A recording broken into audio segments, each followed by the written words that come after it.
ചാരായം കോടയും വാറ്റുപകരണങ്ങളുമായി ഓച്ചിറ വയനക സ്വദേശി പിടിയിലായി. ഓച്ചിറ മഠത്തിൽ കാരായ്മ സ്വദേശി രാജേഷ് എന്ന് വിളിക്കുന്ന ഷുബിനെയാണ് എക്സൈസ് സംഘം പിടികൂടിയത്.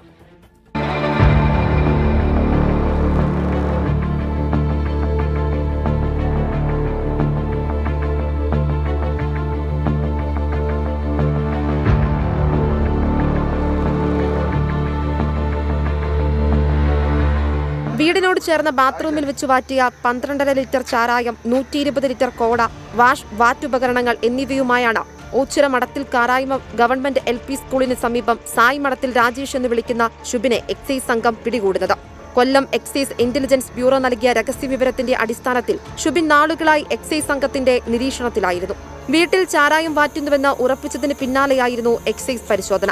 Assistant excise inspector PA Ajayakumar, preventive ഓഫീസർമാരായ SR Sherin Raj, D Santhosh, civil excise ഓഫീസർമാരായ V Pradeep Kumar, S Jayalakshmi, Ansar, B Manaf എന്നിവരാണ് പരിശോധന നടത്തിയത്.